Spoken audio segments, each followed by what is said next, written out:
My name is Charles Coleman. I'm 26 years old, graduated from Delta State with a double major in communications and journalism. I first started working with Delta Arts Alliance, I'd say the summer of 2015.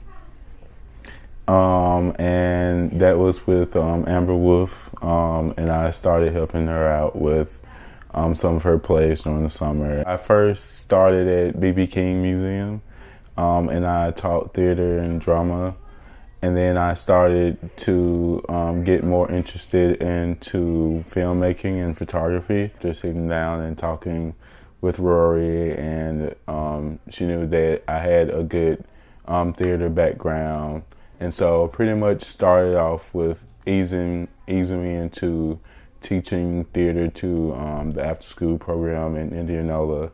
And then the semester after, I went to Hayes Cooper Center, which is in Marigold, and I taught theater there during school. What were your first impressions meeting Rory?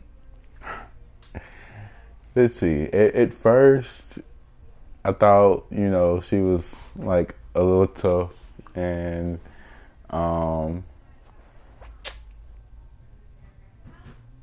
after like getting to hang around her a little bit longer, I mean, I love her. She's a great person. She's very protective of her artists, and that's a great thing, a great attribute to have as a director. So, yeah. There was a vacancy here at Rosedale Freedom Project, and Jeremiah already knew Rory, and he also spoke during our professional development meeting. So I just pretty much filled in the gap. We met and hit it off real nicely, and the students from the previous semester produced two short documentaries. One during the fall semester was on music, and during the spring semester, one was on education, on their education system here in Rosedale.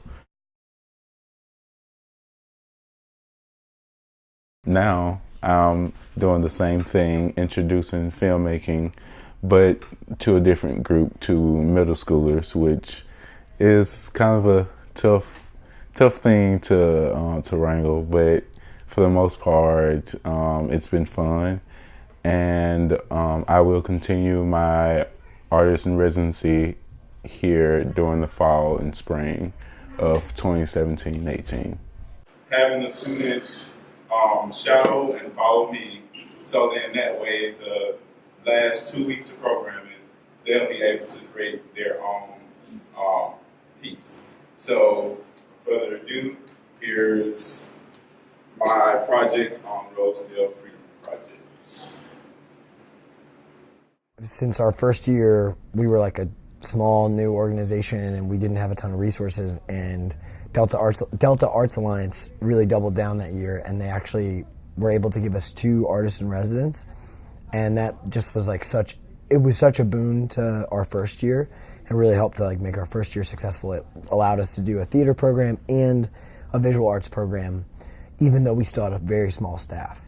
And so then last year we also had we actually had an African drumming course, as well as the theater course that we partnered with Delta Arts Alliance on, and so I think like Delta Arts Alliance is huge because not only do they provide us with the resources to be able to pay and compensate artists, but they also, Rory and like the whole team, they are a, like, clearinghouse is not the right word, but they're like a, they're a directory of really qualified, talented, and motivated people who can come and teach our kids how to do all kinds of different art. And so that's such an asset, because you get a lot of people who will say that they'll come and do something for your kids, or they'll come and do something for your program. But Delta Arts Alliance sort of is like a guarantor that we're getting these high quality people to come out and do arts with us.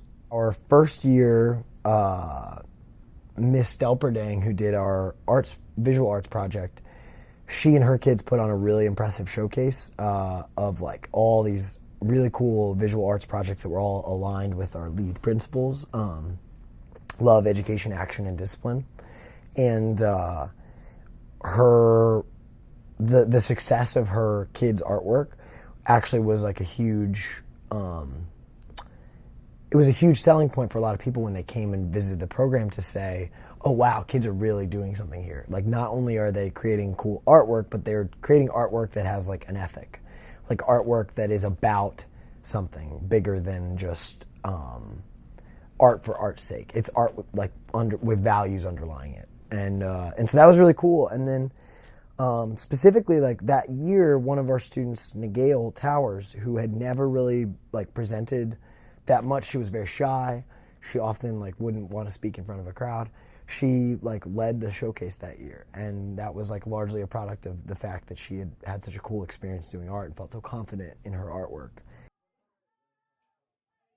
The young woman who is working with Mr. Coleman in the filmmaking club, she left a little bit early today, but before she left, she like wanted to show her mom all the pictures that she'd taken today. And it's really cool, because a lot of times I think kids in the immediate, they might sort of like hold back and not fully express how like engaged they are.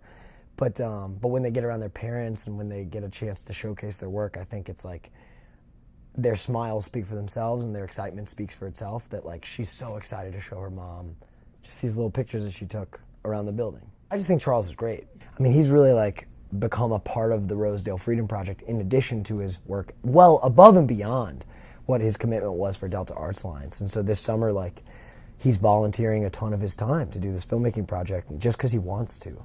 And so I think that speaks to two things about Delta Arts Alliance. The first thing being that they have these amazing people like Charles who just are really committed for the right reasons and like love art and also love kids and also love community. And then also it speaks to the fact that like Rory's really good at her job, and the Delta Arts Alliance does a really good job of like vetting people and handling situations like that, like in the Delta, where human capital can sometimes be like a limiting factor because we're so rural, and like the obstacles of poverty that make it so that not a lot of people have the opportunity to be artists. I think Rory has done a great job of cultivating a group of artists who she can call on when she needs them, and who will like get excited about different projects that might be outside of their wheelhouse and sort of take them on with vigor. Try to think back as a child yourself, and that way you could kind of connect with that child better on like their thought process, because sometimes as adults or young adults, we kind of forget like maybe they don't understand things the way we understand them, and to just like have fun with them and to really give them the push and the drive that they need to become who they really are. And I really think that art has a big play in that. I've been loving it ever since, and I'm proud to be a part of this great organization.